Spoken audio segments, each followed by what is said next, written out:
ಓಂ ನಮೋ ಭಗವತೆ ವಾಸುದೇವ. ಎಲ್ರಿಗೂ ನಮಸ್ತೆ. ಇವತ್ತು ವಾಸುದೇವ ಆಸ್ಟ್ರೋಗೋಲ್ಡ್ ಯೂಟ್ಯೂಬ್ ಚಾನೆಲ್ಗೆ ನಿಮ್ಗೆಲ್ಲ ಸ್ವಾಗತ. ಇವತ್ತಿನ ವಿಚಾರ ಏನಪ್ಪಾ ಅಂದ್ರೆ, ಶ್ರೀ ಲಕ್ಷ್ಮೀ ದೇವಿ ಕಟಾಕ್ಷ ಯಾರ ಮೇಲೆ ಇರುತ್ತೆ? ಇದೊಂದು ದೊಡ್ಡ ಕ್ವಶನ್ ಎಲ್ರಿಗೂ ಇರುವಂತದ್ದೇ. ಸರ್, ನಾನು ಪ್ರತಿ ದಿವಸನೂ ದೇವಿಯ ಪೂಜೆ ಮಾಡ್ತೀನಿ, ಮತ್ತೆ ಪ್ರತಿ ವರ್ಷನೂ ಮಹಾಲಕ್ಷ್ಮಿ ಹಬ್ಬನ ಗ್ರ್ಯಾಂಡ್ ಆಗಿ ನಾವು ಸೆಲೆಬ್ರೇಟ್ ಮಾಡ್ತೀವಿ.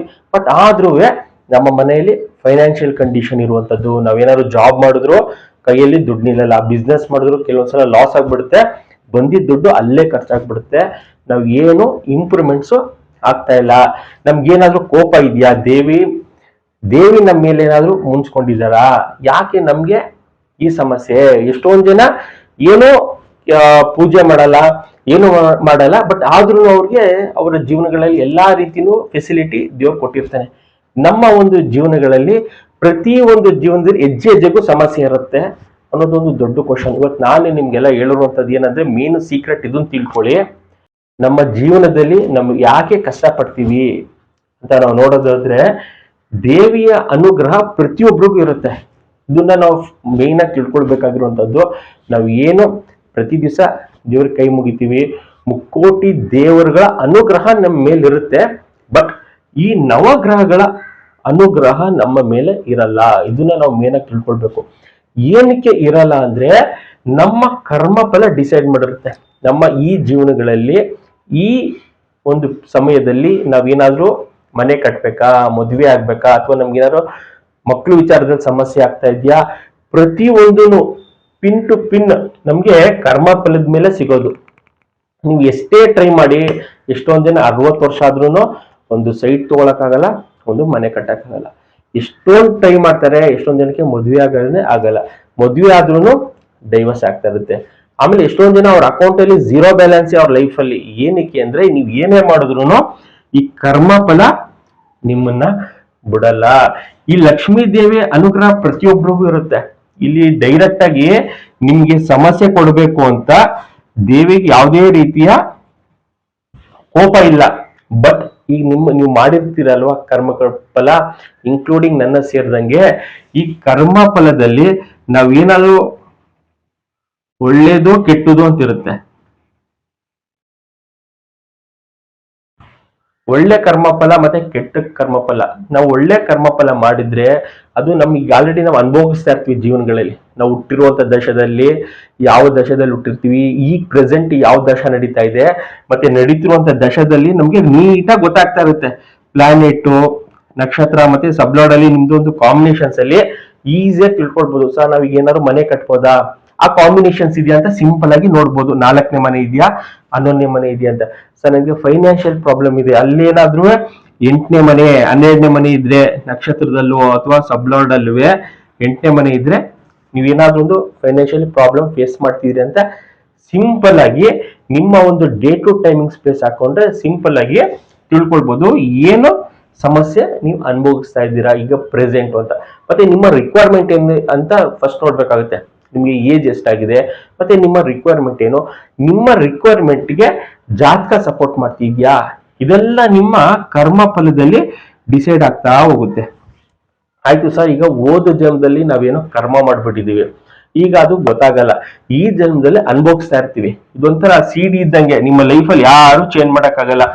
ನಿಮ್ಮ ಒಂದು ಡೇ ಟು ಟೈಮ್ ಸ್ಪೇಸ್ ಹಾಕ್ಬಿಟ್ರೆ ಏನ್ ಇರುತ್ತೆ, ಪ್ರೆಸೆಂಟ್ ಏನ್ ದಶ ನಡೀತಾ ಇದೆ, ನೆಕ್ಸ್ಟ್ ಏನ್ ದಶ ಬರುತ್ತೆ, ಅಲ್ಲೇನ್ ಸಮಸ್ಯೆ ನೀವು ಅನುಭವಿಸ್ತೀರಾ ಅನ್ನೋದು ಈಸಿಯಾಗಿ ಸಿಂಪಲ್ ಆಗಿ ತಿಳ್ಕೊಳ್ಬಹುದು.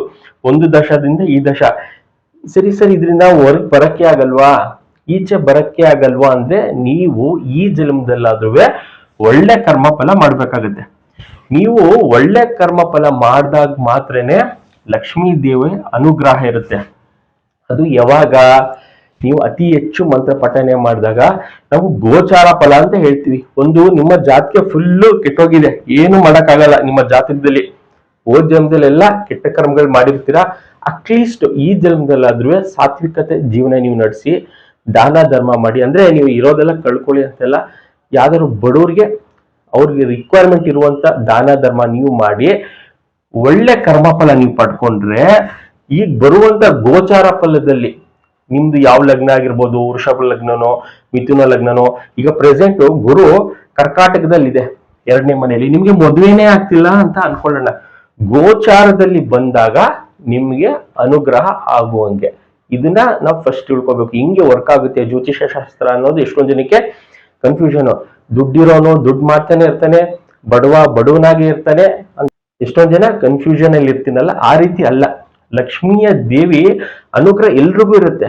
ನಾನು ಹಾಗೆ ಹೇಳ್ದೆ, ನೀವು ಯಾವ ದೇವಿ, ನಿಮ್ಮ ಮನೆ ದೇವ್ರು ಇರ್ಬೋದು, ನೀವು ಯಾವ ಪೂಜಿಸುವಂತ ದೇವ್ರು ಯಾವುದೇ ಇರಲಿ, ಅನುಗ್ರಹ ಇರುತ್ತೆ. ಬಟ್ ಈ ನವಗ್ರಹಗಳು ಇರುತ್ತಾರಲ್ಲ, ಸೂರ್ಯ, ಚಂದ್ರ, ಕುಜ, ಬುಧ, ಗುರು, ಶುಕ್ರ, ಶನಿ, ರಾಹು ಮತ್ತೆ ಕೇತು, ಆ ದಶ ಬಂದಾಗ, ಆ ಭುಕ್ತಿ ಬಂದಾಗ ನೀವು ಅದರಿಂದ ಎಸ್ಕೇಪ್ ಆಗಕ್ಕೆ ಚಾನ್ಸೇ ಇಲ್ಲ. ನೀವು ಎಸ್ಕೇಪ್ ಆಗ್ಬೇಕು ಅಂದ್ರೆ ನೀವು ಯಾವ ಜಾತಕದಲ್ಲಿ ಯಾವ ಗ್ರಹ, ಸೂರ್ಯನೇ ಇರ್ಬೋದು ಅಥವಾ ಚಂದ್ರನೇ ಇರ್ಬೋದು, ಯಾವ ಗ್ರಹಕ್ಕೆ ಅತಿ ಹೆಚ್ಚು ಮಂತ್ರ ಪಠನೆ ಮಾಡ್ತೀರಾ, ಅಥವಾ ಇವರ ಅಧಿಪತಿ, ಉದಾಹರಣೆಗೆ ನಿಮ್ಮ ಜಾತಕದಲ್ಲಿ ಏನಾದ್ರು ಕೇತು ಸಮಸ್ಯೆ ಇದೆ, ಕೇತುವಿನ ಅಧಿಪತಿ ಗಣಪತಿ ಮಂತ್ರ ನೀವು ಏನಾದ್ರೂ ಅತಿ ಹೆಚ್ಚು ಮಂತ್ರ ಪಠನೆ ಮಾಡಿದ್ದೆ ಆದ್ರೆ, ಕೇತು ಏನಾದ್ರೂ ಜಾತಕದಲ್ಲಿ 11ನೇ ಮನೇಲಿ ಇರುತ್ತೆ, ನಿಮ್ಮ ಜಾತಕದಲ್ಲಿ ಮಿಥುನ ಲಗ್ನನೇ ಅನ್ಕೊಳ್ಳೋಣ, ಲಗ್ನದಿಂದ 11ನೇ ಮನೆಯಲ್ಲಿ ಕೇತು ಇರುತ್ತೆ, ಅದು ಡಿಗ್ರಿ ವೈಸ್ ಅಲ್ಲಿ ಇರ್ಬೇಕಾಗುತ್ತೆ. ಅದು 12ನೇ ಮನೆಗೆ ಬರಬಾರ್ದು ಅಥವಾ 10ನೇ ಮನೆಗೆ ಹೋಗ್ಬಾರ್ದು. ಡಿಗ್ರಿ ವೈಸ್ ಅಲ್ಲಿ 11ನೇ ಮನೆಯಲ್ಲಿ ಇದ್ರೆ ನೀವು ಅತಿ ಹೆಚ್ಚು ಮಂತ್ರ ಪಠನೆ ಏನಾದ್ರೂ ನೀವು ಮಾಡಿದ್ದೆ ಆದ್ರೆ ನಿಮ್ಗೆ ಈ ಜನ್ಮದಲ್ಲೇ ನೀವೇನು ಅನ್ಕೊಂಡಿರ್ತೀರಾ ಅದು ಲಭಿಸುವಂತದ್ದು. ಇದು ಯಾವ ರೀತಿ ಇರುತ್ತೆ ಅಂದ್ರೆ, ನಾವು ಡೈರೆಕ್ಟ್ ದೇವ್ರ ಹತ್ರ ಹೋಗ್ತೀವಿ. ದೇವ್ರೆ ಅಂದ್ರೆ ಈಗ ನಾರ್ಮಲ್ ಪರ್ಸನ್ ನಾವು ಡೈರೆಕ್ಟ್ ದೇವ್ರ ಹತ್ರ ಹೋಗಿ ಕೇಳುವಂಥದ್ದು, ನನಗೆ ಫೈನಾನ್ಷಿಯಲ್ ಪ್ರಾಬ್ಲಮ್ ಇದೆ, ಮನೆ ಕಟ್ಟಬೇಕು, ಮದುವೆ, ಡೈರೆಕ್ಟ್ ನೀವು ಹಿಂಗ್ ಹೋದಾಗ ಅದು ನಿಮ್ಗೆ ಅನುಗ್ರಹ ಇರುತ್ತೆ, ಬಟ್ ರಿಸಲ್ಟ್ ಸಿಗಲ್ಲ. ನಾವು ದೇವಸ್ಥಾನಕ್ಕೆ ಪ್ರತಿಯೊಬ್ರು ಹೋಗಿ ಬರ್ಬೋದು, ನಮ್ಮಲ್ಲಿ ಬಾಡಿಲಿ ಇರುವಂತಹ ಹಾರ ಸ್ಟ್ರಾಂಗ್ ಆಗ್ತಾ ಹೋಗುತ್ತೆ. ಬಟ್ ದೇವಸ್ಥಾನಕ್ಕೆ ಹೋಗಿ ಬಂದವ್ರಿಗೆಲ್ಲಾನು ನಿಮ್ಗೆ ಪಾಸಿಟಿವ್ ಆಗಿದೆಯಾ ಕೆಲಸ ಅಂತ ಕೇಳಿದ್ರೆ ಆಗಿರಲ್ಲ. ಏನಕ್ಕೆ ಅಂದ್ರೆ ನಿಮ್ಮ ಕೆಟ್ಟ ಕರ್ಮ ಫಲ ಕಳೆದಿರಲ್ಲ, ನಿಮ್ಮ ಒಂದು ದಶ ಅದು ಬಿಟ್ಟಿರಲ್ಲ. ಏನಕ್ಕೆ ಅಂದ್ರೆ ಈ ನವಗ್ರಹಗಳನ್ನ ನಾವು ದಾಟಿ ಹೋಗ್ಬೇಕು ಅಂದ್ರೆ, ನವಗ್ರಹದಿಂದ ನಾವು ದಾಟಿ ಹೋಗ್ಬೇಕು ಅಂದ್ರೆ ನಾವು ಈ ಭೂಮಿಲಿ ಮಂತ್ರ ಪಠನೆ ಒಂದು ಬಿಟ್ಟು ಇನ್ನೇನು ಸಾಧನೆ ಚಾನ್ಸ್ ಇಲ್ಲ ನೀವು ಹೋಗಕ್ಕೆ.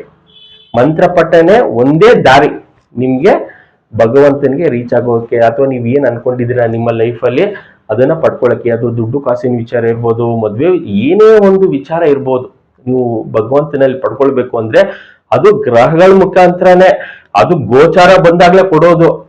ಈಗ ನಾನು ಇವತ್ತು ಹೇಳಿರ್ತೀನಿ ಯಾವ್ದಾದ್ರು ಒಂದು ಮಂತ್ರ ಪಠನೆ ಮಾಡಿ ಅಂತ, ನೀವು ಇವತ್ತೇನೆ ಉದಾಹರಣೆಗೆ ಒಂದು 1000ನೋ 2000 ಮಂತ್ರ ಪಠನೆ ಮಾಡಿರ್ತೀರ, ಖಂಡಿತ ಆಗಲ್ಲ. ಗೋಚಾರ ಫಲದಲ್ಲಿ ಅದು ಬಂದಾಗ ಅದು ನಿಮ್ಗೆ ಎಫೆಕ್ಟ್ ಕೊಡುತ್ತೆ. ಒಂದು ನಿಮ್ಮ ದಶನೇ ಸಮಸ್ಯೆ ಇರ್ಬೋದು, ಭಗವಂತ ಕರುಣೆ ಮಾಡ್ತಾರೆ, ಇವರು ಈ ಜನ್ಮದಲ್ಲಿ ಒಳ್ಳೆ ಕೆಲಸ ಮಾಡಿದ್ದಾನೆ, ದಾನ ಧರ್ಮ ಮಾಡಿದ್ದಾನೆ, ಮಂತ್ರ ಪಠನೆ ಮಾಡಿದ್ದಾನೆ. ನೀವು ಎಷ್ಟೊಂದ್ ಜನ ಹೋಮ ಮಾಡಿಸ್ಬಿಡ್ತಾರೆ, ಸರ್ ಏನ್ ಹೋಮ ಮಾಡಿಸ್ಬೇಕು, ನಮ್ ಜಾತಕದಲ್ಲಿ ಕುಜ ದೋಷ ಇದೆಯಾ, ಇಷ್ಟು ಹೋಮ ಮಾಡಿಸ್ಬಿಟ್ರೆ ಆಯ್ತಾ ಅಂತ ಇಷ್ಟು ದುಡ್ಡು ಕೊಟ್ಟು ಬಂದ್ಬಿಡ್ತಾರೆ. ಅವೆಲ್ಲ ವರ್ಕಿ ಆಗಲ್ಲ, ದುಡ್ಡು ಹೋಗುತ್ತೆ ಅಷ್ಟೇ. ಪೂಜಾರಿಗೆ ನಿಮ್ಮ ಒಂದು ಜಾತಕದಲ್ಲಿ ಸಮಸ್ಯೆ ಏನಿದೆ ಅಂತಂದ್ರೆ ಗೊತ್ತಾಗಲ್ಲ. ಇದನ್ನ ಫಸ್ಟ್ ನಾನು ತಿಳ್ಕೊಳ್ಬೇಕು. ನಾನು ಕಳೆದ ಎಪಿಸೋಡ್ ಅಲ್ಲೆಲ್ಲ ತಿಳಿಸ್ಕೊಟ್ಟಿದ್ದೀನಿ ಕುಜ ದೋಷ ಅಂದ್ರೆ ಏನು, ಅದಿದ್ರೆ ಒಳ್ಳೇದಾ ಕೆಟ್ಟದ ಅಂತ, ನೀವು ಅಲ್ಲಿ ಹೋಗಿ ನೋಡಿದ್ರೆ ಗೊತ್ತಾಗುತ್ತೆ. ಇವತ್ತಿನ ವಿಚಾರ, ನೀವ್ ಏನೇ ಒಂದು ಸಮಸ್ಯೆ ನಮ್ಮ ಜಾತಕದಲ್ಲಿ ಇದೆ ಅಂದ್ರೆ ನಮ್ಮ ಗ್ರಹಗಳನ್ನ ದಾಟಬೇಕು ಅಂದ್ರೆ ತುಂಬಾನೇ ಕಷ್ಟ ಇದೆ. ತುಂಬಾ ಅಂದ್ರೆ ತುಂಬಾ. ನಿಮ್ಗೆ ಗುರು ದಶನೇ, ಎಷ್ಟೊಂದ್ ಜನ ಗುರು ತುಂಬಾ ಸ್ಟ್ರಾಂಗು, ಮದುವೆ ವಿಚಾರಕ್ಕೆ ದಶ ಬಂದಾಗ ಅನ್ಕೊಂಡಿರ್ತಾರೆ. ನಿಮ್ಮ ಜಾತಕದಲ್ಲಿ ಏನಾದ್ರೂ ಗುರು ಏನಾದ್ರೂ 6ನೇ ಮನೇಲಿ ಇದ್ರೆ ಅದೇ ಸಮಸ್ಯೆ ಆಗ್ತಾ ಇರುತ್ತೆ. ಅದ್ರ ದಶ ಬಂದಾಗ ನಿಮ್ಗೆ ಮದ್ವೆನೇ ಆಗಲ್ಲ. ಎಷ್ಟೊಂದ್ ಜನ ಗುರು ಬರ್ಬೇಕು, ಗುರು ದಶ ಬರ್ಬೇಕು ಅಂತ ಅನ್ಕೊಂಡಿರ್ತಾರೆ, ಗುರುನೇ ಸಮಸ್ಯೆ ತಂದ್ಕೊಟ್ಬಿಡ್ತಾನೆ. ಅದರ ನಕ್ಷತ್ರದಲ್ಲಿ ಯಾವ ಗ್ರಹ ಇದೆ, ಉಪನಕ್ಷತ್ರದಲ್ಲಿ ಯಾವ ಗ್ರಹ ಇದೆ ಅಂತೆಲ್ಲ ನೋಡ್ಕೊಂಡು ನಾವು ಪರಿಹಾರ ಮಾಡ್ಕೊಳ್ಬೇಕಾಗುತ್ತೆ. ಮೇಲ್ನೋಟಕ್ಕೆ ನಾವು ಜ್ಯೋತಿಷ ಶಾಸ್ತ್ರದಲ್ಲಿ ಲಗ್ನದಿಂದ 6ನೇ ಮನೇಲಿ ಈ ಗ್ರಹ ಇದೆ, 8ನೇ ಮನೇಲಿ ಇದೆ, ನನ್ಗೆ ಕುಜ ದೋಷ ಇದೆ, ಕಾಳ ಸರ್ಪ ದೋಷ ಇದೆ ಅಂತ ಸುಮ್ಮನೆ ನಮಗ್ ನಾವೇ ತಪ್ಪು ಕಲ್ಪನೆ ಮಾಡ್ಕೊಂಡು ಪರಿಹಾರ ಮಾಡಂಗಿಲ್ಲ. ಯಾಕಂದ್ರೆ ಅದೆಲ್ಲ ಪಾಸಿಟಿವ್ ಆಗಿ ಇರುತ್ತೆ. ಎಷ್ಟೊಂದ್ ಜನಕ್ಕೆ ಕುಜ ದೋಷ ಇದೆ ಅಂತ ಅಲ್ಲಿ ಕದ್ಲಿ ವಿವಾಹ ಕುಂಭ ವಿವಾಹ ಮಾಡಿಸ್ತಾರೆ. ನಿಮ್ಮ ಜಾತಕದಲ್ಲಿ ಏನಾದ್ರು ಕುಜ ದೋಷ ಇದ್ರೆ ನೀವೇ ಪವರ್ಫುಲ್. ನಾನು ಸೆಲೆಬ್ರಿಟೀಸ್ ಎಲ್ಲ ಎಕ್ಸ್ಪ್ಲೇನ್ ಮಾಡಿದ್ದೀನಿ, ಅವ್ರದೆಲ್ಲ ಕುಜ ದೋಷ ಇರುವಂತದ್ದೇ. ಮತ್ತೆ ಕಾಳ ಸರ್ಪ ದೋಷ 80% ಅಷ್ಟು ಜನಕ್ಕೆ ಕಾಳ ಸರ್ಪ ಯೋಗ ಇರುತ್ತೆ, ದೋಷ ಇರಲ್ಲ. ಇದನ್ನ ನಾವು ಜಾತಕದಲ್ಲಿ ನಿಖರವಾಗಿ ತಿಳ್ಕೊಳ್ಬಹುದು. ಈಗ ನಾವು ಏನೇ ಒಂದು ಪೂಜೆ ಮಾಡ್ಲಿ, ವರಮಹಾಲಕ್ಷ್ಮಿ ಹಬ್ಬ ಇರ್ಬೋದು, ಫಸ್ಟ್ ಜಾತಕದಲ್ಲಿ ನೀಟ್ನೆಸ್ ಇರ್ಬೇಕಾಗುತ್ತೆ. ಮನೆಗಳಲ್ಲಿ ಕೌಡೆ ಶಂಖ ಎಲ್ಲ ಇಟ್ಟು ಪೂಜೆ ಮಾಡ್ತಾರೆ. ಮೇನ್ ಆಗಿ ಲಕ್ಷ್ಮೀ ದೇವಿ ಕಟಾಕ್ಷ ನಮಗೆ ಒಲಿಬೇಕು ಅಂದ್ರೆ ನೀಟ್ನೆಸ್ ಆಗಿ ಇರಬೇಕಾಗುತ್ತೆ. ಮನೆ ಯಾವಾಗ ನೀಟ್ನೆಸ್ ಇರುತ್ತೆ, ಲಕ್ಷ್ಮೀ ದೇವಿ ಕಟಾಕ್ಷ ನಮ್ಮ ಮನೆಯಲ್ಲಿ ಪ್ರತಿಯೊಬ್ಬರಿಗೂ ಬರುವಂತದ್ದೇ. ಎಲ್ರಿಗೂ ಅವರ ಜಾತಕದಲ್ಲಿ ಎಲ್ಲರೂ ಇಂಪ್ರೂವ್ಮೆಂಟ್ ಆಗ್ಬೇಕು. ಮನೆಯಲ್ಲಿ ಒಂದು 10 ಜನ ಇರ್ತಾರೆ, 10 ಜನನು ಇಂಪ್ರೂವ್ಮೆಂಟ್ಸ್ ಆಗ್ಬೇಕು. ಫೈನಾನ್ಷಿಯಲಿ ಕಂಡೀಷನ್ ಅಂದಾಗ ಅವರವರ ಒಂದು ಪರ್ಸನಲ್ ಆರೋಸ್ಕೋಪ್ ಅಲ್ಲಿ ಕಾಂಬಿನೇಷನ್ಸ್ ಅಲ್ಲಿ ಏನಾದ್ರು 8ನೇ ಮನೆ, 5ನೇ ಮನೆ ಮತ್ತೆ 3ನೇ ಮನೆ ಅವೆಲ್ಲ ಬಂದಾಗ ಅಷ್ಟು ಫೈನಾನ್ಷಿಯಲಿ ಫ್ಲೋ ಇರಲ್ಲ. ಬಂದಿದ್ದ ದುಡ್ಡು ಅಲ್ಲೇ ಕಳ್ಕೊಳ್ತಾರೆ, ಅಥವಾ ಇನ್ನೊಬ್ರಿಗೆ ಯಾರಿಗೋ ದುಡ್ಡು ಕೊಟ್ಟು ಸಿಗಾಕೊಳ್ತಾರೆ. ಮತ್ತೆ ಏನಾಗುತ್ತೆ ಅಂದ್ರೆ ನಾವು ದೇವಿ ಅನುಗ್ರಹ ನಮ್ಮೇಲಿಲ್ಲ, ಲಕ್ಷ್ಮೀ ದೇವಿ ನಮ್ಮಲ್ಲಿ ಯಾಕೋ ಕರುಣೆ ತೋರಿಸ್ತಾ ಇಲ್ಲ ಅಂತ ಅನ್ಕೊಳ್ತೀವಿ. ಪ್ರತಿಯೊಬ್ಬರಿಗೂ ಇರುತ್ತೆ. ಈ ಗ್ರಹಗಳ ಸಮಸ್ಯೆ ಬಂದಾಗ ನಮ್ಗೆ ಅತಿ ಹೆಚ್ಚು ಮಂತ್ರ ಪಠಣೆ ಮಾಡಿದ್ರೆ ಮಾತ್ರ ನಮ್ಗೆ ಈ ಗೋಚಾರ ಫಲದಲ್ಲಿ ಸಿಗುವಂತ ಭಾಗ್ಯ. ಅದೇನೇ ಇರಲಿ ಅವೆಲ್ಲ ನಮ್ಗೆ ಗೋಚಾರ ಫಲದಲ್ಲಿ ಸಿಗುತ್ತೆ. ಡೈರೆಕ್ಟ್ ನಾವು ದೇವಿ ಹತ್ರ ಹೋಗಿ ಅನುಗ್ರಹ ತಗೊಂಡ್ರೆ ಸಾಧ್ಯನೇ ಇಲ್ಲ. ಯಾಕಂದ್ರೆ ನಮ್ಮ ಕರ್ಮ ಫಲ ಅಂತೂ ಬಿಡಕ್ಕೆ ಸಾಧ್ಯನೇ ಇಲ್ಲ. ಅದುವೇ ನಾನು ಸ್ಪೆಸಿಫಿಕ್ ಆಗಿ ಡಿಗ್ರಿ ವೈಸ್ ಅಲ್ಲಿ ನೋಡಿ ಹೇಳ್ಬೇಕು, ಗ್ರಹಗಳು ನಿಜವಾಗ್ಲೂ ಸಮಸ್ಯೆ ಕೊಟ್ಟಿದ್ಯಾ ಅಂತ. ನಾನು ಆಗ್ಲೇ ಹೇಳಿದೆ, ಗುರು 6ನೇ ಮನೇಲಿ ಇದ್ರೆ ಸಮಸ್ಯೆ ಕೊಡುತ್ತೆ ಅಂತ. ಲಗ್ನದಿಂದ ನೋಡ್ಬೇಕಾಗತ್ತೆ. 1, 2, 3, 4, 5, 6 ಗುರು ಇಲ್ಲಿದೆ ಅಂತ ನಾವು ಅನ್ಕೊಳ್ಳೋಣ. ಗುರು ದಶ ನಡೀತಾ ಇದೆ. ಅದೇನಾದ್ರೂ 7ನೇ ಮನೆಗೆ ಡಿಗ್ರಿ ವೈಸ್ ಅಲ್ಲಿ ಶಿಫ್ಟ್ ಆಗಿದೆಯಾ ಅನ್ನೋದು ತುಂಬಾ ಇಂಪಾರ್ಟೆಂಟ್ ಆಗುತ್ತೆ. ಅಲ್ಲೇನಾದ್ರು ಹೋದ್ರೆ ಗುರುನೇ ನಿಮ್ಗೆ ಮದುವೆ ಮಾಡಿಸುವಂಥದ್ದು. ಆಗ ನೀವು ಗುರುಗೆ ಸಂಬಂಧಪಟ್ಟಿರುವಂಥದ್ದು ದಾನ ಮಾಡೋ ಅವಶ್ಯಕತೆ ಇಲ್ಲ. ಆಗ ಅತಿ ಹೆಚ್ಚು ಮಂತ್ರ ಪಠನೆ, ಬೀಜಾಕ್ಷರಿ ಮಂತ್ರ ಪಠನೆ ಮಾಡ್ಬೇಕಾಗುತ್ತೆ. ಇದು ರೂಲು. ನಮ್ಗೆ ಯಾಕೆ ದುಡ್ಡು ನಿಲ್ಲಲ್ಲ, ನಾವು ಯಾಕೆ ಅತಿ ಹೆಚ್ಚು ಮಂತ್ರ ಪಠನೆ ಮಾಡಿದ್ರು ನಮ್ಗೆ ಜೀವನಗಳಲ್ಲಿ ಅಭಿವೃದ್ಧಿ ಆಗಲ್ಲ ಅಂದ್ರೆ ಈ ರೂಲು. ಶ್ರೀಮಂತರಾಗ್ಲಿ ಬಡವರಾಗ್ಲಿ, ನೀವು ಕೆಟ್ಟ ಕರ್ಮ ಮಾಡ್ಬಿಟ್ಟಿರ್ತೀರಾ, ಅದು ಈ ಜನ್ಮದಲ್ಲಿ ಪ್ಲೇ ಆಗ್ತಾ ಇರುತ್ತೆ. ಸಿಡಿ ಅದನ್ನ ಯಾರು ಚೇಂಜ್ ಮಾಡಕ್ಕಾಗಲ್ಲ. ಫಿಲಮು ಪ್ಲೇ ಆಗ್ತಾ ಇರುತ್ತೆ, ಹೋಗ್ತಾ ಇರುತ್ತೆ. ನಿಮ್ಮ ಒಂದು ಕೆಟ್ಟ ಕರ್ಮದಲ್ಲಿ ನಿಮ್ಮ ಒಂದು ಡೇ ಟು ಟೈಮಿಂಗ್ಸ್ ಪ್ಲೇಸ್ ಹಾಕಿದ್ರೆ, ಬಟ್ ಆ ಕೆಟ್ಟ ಕರ್ಮದಿಂದ ನಾವು ಈ ನವಗ್ರಹಗಳಿಂದ ಈಚೆ ಬರಬೇಕು ಅಂದ್ರೆ ಒಳ್ಳೆ ಕರ್ಮಗಳನ್ನ ಮಾಡ್ಬೇಕಾಗತ್ತೆ. ಅದರಲ್ಲಿ ಆಗ್ಲೇ ಹೇಳ್ದಂಗೆ ಒಂದು ದಾನ ಧರ್ಮ ಇರ್ಬೋದು, ಅದ್ರ ಜೊತೆಗೆ ಅತಿಯಾದ ಮಂತ್ರ ಪಠನೆ, ಅತಿ ಹೆಚ್ಚು ಮಂತ್ರ ಪಠನೆ. ಯಾವ ಗ್ರಹ ಸ್ಟ್ರಾಂಗ್ ಆಗಿದೆ ಮತ್ತೆ ಯಾವ ಗ್ರಹ ನೆಗೆಟಿವ್ ಆಗಿದೆ ಅದಕ್ಕೆ ದಾನ ಮಾಡ್ಬೇಕಾಗುತ್ತೆ. ಸ್ಟ್ರಾಂಗ್ ಆಗಿರುವಂತ ಗ್ರಹಗಳಿಗೆ ಉಂಗ್ರ, ರುದ್ರಾಕ್ಷಿ, ಕ್ರಿಸ್ಟಲ್ಸ್ ಹಾಕೊಂಡು ಪಾಸಿಟಿವ್ ಎನರ್ಜಿ ನಮ್ಗೆ ತಗೊಳ್ಬೇಕಾಗುತ್ತೆ. ಇದು ಇಂಪಾರ್ಟೆಂಟ್ ಜಾತಕದಲ್ಲಿ. ನೀವು ಅದು ಒಳ್ಳೆ ಕರ್ಮ ಮಾಡಿದಾಗ ಮಾತ್ರ ಲಕ್ಷ್ಮೀ ದೇವಿ ಅನುಗ್ರಹ ಅಥವಾ ಯಾವುದೇ ಭಗವಂತನ ಅನುಗ್ರಹ ನಮ್ಗೆ ದೊರಕಬೇಕು, ಸುಲಭವಾಗಿ ದೊರಕಬೇಕು ಅಂದ್ರೆ ಒಳ್ಳೆ ಕರ್ಮ ಮಾಡ್ಲೇಬೇಕಾಗತ್ತೆ. ಈ ಜನ್ಮದಾದ್ರು, ಓ ಜನ್ಮದಂತೂ ಗೊತ್ತಾಗಲ್ಲ. ಈ ಜನ್ಮದಲ್ಲಿ ಮಾಡ್ದಾಗಾದ್ರೂ ನಮ್ಮಲ್ಲಿ ಇರುವಂತ ಜಾತಕದಲ್ಲಿರುವಂತ ನೆಗೆಟಿವ್ ಏನ್ ಜಾಸ್ತಿ ಆಗುವಂತದ್ದು ಕಡಿಮೆಲಾಗುತ್ತೆ. ಎಷ್ಟೊಂದ್ ಜನ ಹೇಳ್ತಾರೆ, ನಂಗೊಂದು ದೊಡ್ಡ ಸಮಸ್ಯೆ ಆಗ್ಬೇಕಾಗಿತ್ತು, ಸಣ್ಣದ್ರಲ್ಲೇ ಹೋಯ್ತು ಅಂತ ಹೇಳ್ತಾರಲ್ಲ, ಅದು ನೀವು ಮಾಡಿರುವಂತ ಒಂದು ಮಂತ್ರ ಪಠನೆ ಇರ್ಬೋದು, ಅಥವಾ ನೀವು ಮಾಡಿರುವಂತ ಒಂದು ದಾನ ಧರ್ಮನೇ ನಿಮ್ಮನ್ನ ಕಾಪಾಡುತ್ತೆ. ಇದಿಷ್ಟು ವಿಚಾರ. ಸುಮ್ನೆ ನಮ್ಮ ಜಾತಕದಲ್ಲಿ ದುಡ್ಡು ಬರಬೇಕು, ತುಂಬಾ ಶ್ರೀಮಂತರನ್ನ ಇಮಿಡಿಯೇಟ್ ಆಗ್ಬೇಕು ಅಂದ್ರೆ ಅವೆಲ್ಲ ಆಗಲ್ಲ. ಒಂದು ನಿಮ್ಮ ಜಾತಕದಲ್ಲೇ ಸಿಂಪಲ್ ಆಗಿ ಗೊತ್ತಾಗುತ್ತೆ. ನಿಮ್ಮ ಜಾತಕದಲ್ಲಿ ಏನಾದ್ರು 8ನೇ ಮನೆ, 12ನೇ ಮನೆ ಇದ್ರೆ ಪಿತ್ರಾರ್ಜಿತ ಆಸ್ತಿ ಬರುತ್ತೆ, ಯಾವ್ದಾದ್ರು ಪಬ್ಲಿಕ್ ದುಡ್ಡು ಬರುತ್ತೆ ಅಂತ ಈಸಿಯಾಗಿ ಗೊತ್ತಾಗುತ್ತೆ. ಅದೇ 8ನೇ ಮನೆ ಜೊತೆ ಏನಾದ್ರೂ 12ನೇ ಮನೆ ಇದ್ರೆ ನೀವೇ ದುಡ್ಡು ಕಳ್ಕೊಳ್ತೀರಾ, ನೀವೇ ಲಾಪ್ ಆಗ್ತೀರಾ. ಯಾರಿಗಾದ್ರು ಏನಾದ್ರು ಒಂದು ಮಾಡ್ತಿರ್ತಾರೆ ಫೈನಾನ್ಸ್, ನೀವೇ ದುಡ್ಡು ಹಾಕ್ತೀರಾ, ಅವ್ರು ದುಡ್ಡು ಎತ್ಕೊಂಡು ಹೋಗ್ತಾರೆ. ಈ 8ನೇ ಮನೆ ಮತ್ತು 12ನೇ ಮನೆ ಇದ್ರೆ ನಿಮ್ಮಿಂದ ದುಡ್ಡು ಹೊಂಟೋಗುತ್ತೆ. 8 ಅನ್ನೋ ಒಂದಿದ್ರೆ ಪಬ್ಲಿಕ್ ಇಂದ ದುಡ್ಡು ಬರುತ್ತೆ. ಮತ್ತೆ ನಮ್ಮ ಲೈಫ್ ಲಾಂಗ್ ದುಡ್ಡು ಬರ್ಬೇಕು ಅಂದ್ರೆ ಕಾಂಬಿನೇಷನ್ಸ್ 2ನೇ ಮನೆ ಇರ್ಬೋದು, 7, 11ನೇ ಮನೆ. ಈ ಲಗ್ನದಿಂದ ಯಾವ ಗ್ರಹ ಇದೆ ಅಂತ ನೋಡ್ಬೇಕಾಗುತ್ತೆ. ಈ ಗ್ರಹ ನಾನು ಇಲ್ಲಿ ಹೇಳಕ್ಕಾಗಲ್ಲ.